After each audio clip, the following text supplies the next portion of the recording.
warahmatullahi wabarakatuh. A'udzu billahi minasyaitonir rajim. Bismillahirrahmanirrahim. Allahumma shalli ala sayyidina Muhammad wa ala ali sayyidina Muhammad. Jumpa lagi bersama Bu Rida. Apa kabar kalian? Baik nggih? Amin. Semoga kalian keadaannya baik-baik saja. Amin. Kita akan melanjutkan pembelajaran minggu kemarin. Bu Rida hari ini akan menjelaskan kepada kalian, kita akan belajar mengenai malaikat-malaikat yang wajib kita imani. Siapa saja? Namanya apa saja? Tugasnya apa saja?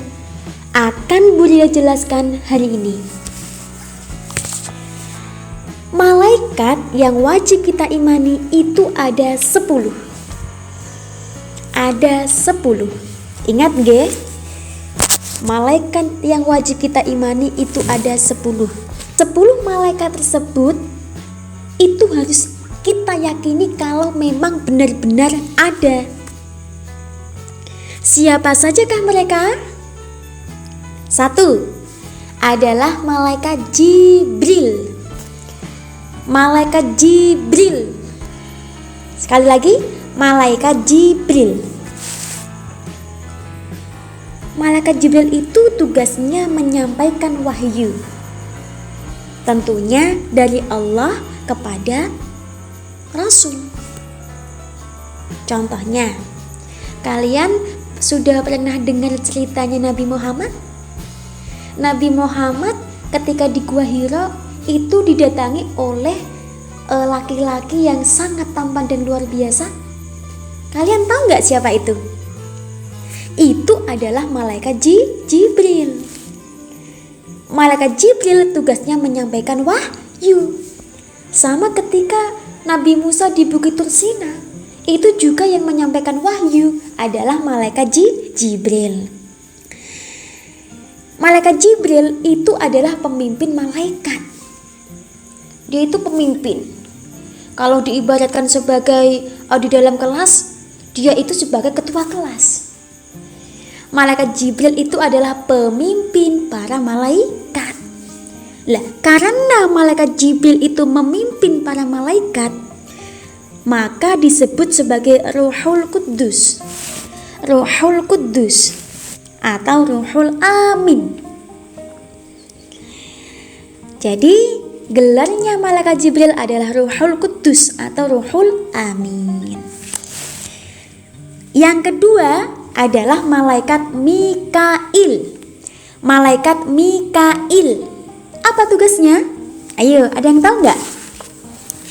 Tugas dari malaikat Mikail adalah yaitu membagikan rezeki kepada seluruh makhluknya Allah. Semua makhluknya Allah yang ada di dunia ini pasti mendapatkan rezeki. Hanya saja rezeki itu tidak hanya berupa uang, kesehatan, dan hal-hal yang lain itu juga merupakan rezeki. Bisa berkumpul dengan keluarga, kesehatan, bisa belajar dengan baik, dengan sehat, itu juga rezeki. Nah, rezeki itu tidak hanya uang, tidak. Nah, hujan itu juga termasuk rezeki. Nah, yang sangat penting dan wajib kita syukuri. Ingat, malaikat Mikail tugasnya membagi rezeki. Yang ketiga malaikat apa? Coba kalian sambil simak nggih, sambil simak bukunya, buku kalian yang ada di rumah. Yang ketiga adalah malaikat Israfil. Malaikat Israfil. Malaikat Israfil. Tugasnya adalah meniup sangkakala di hari kiamat atas perintahnya Allah Subhanahu wa Ta'ala. Begini anak-anak, nanti menjelang hari kiamat itu nanti akan ditiup sangkakala yang mengerikan. Lah, peniupan sangkakala itu 2 kali. Tiupan yang pertama merupakan simbol tanda bahwa seluruh dunia ini dan seisinya akan hancur. Dan tiupan sangkakala yang kedua itu merupakan tanda seluruh makhluk yang sudah mati dari zaman Nabi Adam sampai akhir zaman, termasuk kita semua, termasuk para nabi-nabi, termasuk para nenek moyang kita, akan dibangkitkan semuanya. Yang meniup sangkakala itu adalah malaikat Israfil. Dan selanjutnya adalah malaikat yang keempat. Ada yang tahu apa enggak? Kalau enggak tahu, dengarkan baik-baik, perhatikan baik-baik ya.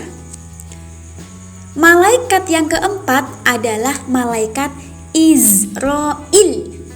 Kalau tadi Israfil, kalau yang nomor 4 adalah Israil. Tugasnya apa?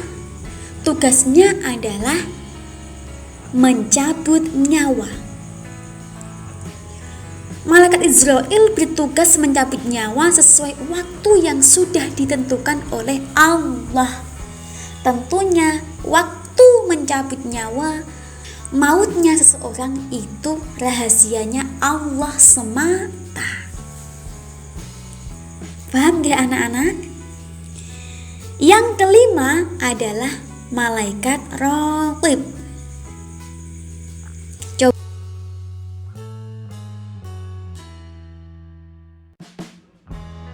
Kalau kita sedang berbuat baik, akan dicatat oleh malaikat Raqib. Di malaikat Raqib tugasnya adalah mencatat amal baik manusia. Jadi ternyata kita itu ada yang mengawasi. Kalau kita berbuat baik akan dicatat. Mosok sih Bu? Iya. Hanya saja kita tidak bisa melihat malaikat Raqib. Kenapa kok kita tidak bisa melihat malaikat Raqib? Karena malaikat adalah makhluk gaib. Kita tidak bisa melihat. Nah, dengan adanya malaikat Raqib yang setiap saat mencatat amal baik kita, apa hikmahnya? Kita semakin semangat untuk berbuat kebaikan. Nomor 6 adalah malaikat Atid. Kalau malaikat Atid ini kebalikannya malaikat Raqib. Apa berarti? Yaitu mencatat amal buruk.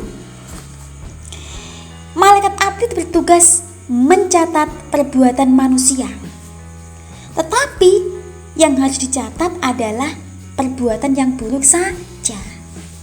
Jadi ada tugasnya masing-masing ya. Yang ketujuh adalah malaikat mungkar. Dan sekaligus yang nomor 8 adalah malaikat nakir. Malaikat mungkar dan nakir itu tugasnya sama, yaitu menanyai manusia di alam kubur. Jadi manusia kalau sudah meninggal tidak habis di situ, tidak. Tapi setelah itu akan ada alam-alam yang lain, alam kubur atau alam barzah dan alam akhirat. Masih panjang sekali perjalanannya. Nah, ketika setelah meninggal, ternyata nanti kita akan didatangi oleh 2 malaikat, yaitu malaikat mungkar dan nakir. Dan malaikat mungkar dan nakir itu nanti akan menjelma sesuai dengan amal perbuatan yang kita miliki, yang kita lakukan semasa di dunia. Kalau ketika di dunia itu banyak melakukan kebaikan, nanti malaikat Mungkar Nakir akan berubah menjadi makhluk yang sangat baik, yang sangat lemah lembut. Tetapi kebalikannya, jika manusia itu berbuat jahat, tidak beriman, tidak berbuat baik kepada orang tua, tidak rajin belajar, nah dia nanti akan didatangi malaikat Mungkar Nakir dalam keadaan yang sangat mengerikan. Makanya kita harus selalu berbuat baik, patuh kepada orang tua. Selanjutnya adalah malaikat Ridwan. Malaikat Ridwan. Apa tugasnya? Sebelum Brida kasih tahu tugasnya, kalian pernah dengar surga? Pernah kan? Lah, apa itu surga? Surga adalah tempat yang indah, tempat bagi orang-orang yang beriman, tempat bagi orang-orang yang patuh dan taat kepada orang tua, tempat bagi anak-anak yang rajin, yang nurut kepada orang tua, yang tidak pernah bertengkar dengan temannya. Itu tempatnya adalah di surga. Yang rajin membaca sholawat dan lain-lain, pokoknya yang baik-baik. Tempatnya di mana? Di surga. Lah, ternyata di surga itu ada penjaga pintunya. Ketika mau masuk ke surga, itu ada yang menjaga. Lah, yang menjaga pintu surga adalah malaikat Ridwan. Nggih? Malaikat Ridwan tersebut akan memperlakukan para penghuni surga dengan sangat baik, dengan lemah lembut. Pengen gak kita? Pengen. Makanya kalian harus menjadi anak yang baik, yang soleh. Nggih? Dan yang terakhir adalah malaikat Malik, kebalikan dari malaikat Ridwan. Kebalikan surga ada yang tahu? Neraka. Jadi malaikat Malik tugasnya adalah menjaga pintu neraka. Apa yang dilakukan malaikat Malik? Malaikat Malik itu menyeret para penghuni neraka, kemudian dimasukkan ke dalam neraka jahanam yang di dalamnya itu ada api yang sangat panas dan ular, hewan-hewan yang mengerikan. Na'udzubillah min dzalik. Makanya kita tidak boleh menjadi anak yang nakal, tidak boleh menjadi anak yang bantah kepada orang tua. Harus rajin sholat, rajin sholawat. Nah, ya, nanti bisa kalian hafalkan nama-nama malaikat dan tugasnya. Nah, sekarang setelah kita belajar tentang malaikat, tentang tugas-tugasnya malaikat, apa yang bisa kita ambil pelajaran dari ceritanya Bu Rida? Nggih? 1. Kita harus yakin bahwa setiap saat malaikat yang mencatat perbuatan kita itu ada. Makanya kita harus hati-hati. Meskipun kita ada sendirian, kita ada di dalam kamar, kita harus tetap hati-hati. Kita harus ingat kalau setiap saat malaikat itu sedang mengintai kita. Setiap saat Allah melihat kita. Makanya kalau mau berbuat tidak baik, terus nggak jadi deh. Nah, karena ada malaikat yang mengawasi kita. Yang kedua, setelah kita belajar tentang malaikat, kita selalu ingat kalau nanti kita akan mati, kalau kita akan meninggal. Kalau kita ingat kita akan meninggal, kita akan sering-sering berbuat kebaikan. Dan yang ketiga, yang bisa kita ambil dari belajar tentang malaikat adalah kita harus selalu senantiasa melakukan perbuatan yang baik agar kita didoakan oleh para malaikatnya Allah. Contoh, perbuatan baik apa? Menuntut ilmu, mengunjungi karib, teman, tidur dalam keadaan suci, memiliki wudhu, patuh kepada orang tua, rajin sholat, dan banyak sekali contoh perbuatan baik yang harus kita lakukan. Itu nggih, ada 3 yang bisa kita ambil pelajaran atau ibrah setelah belajar iman kepada malaikat.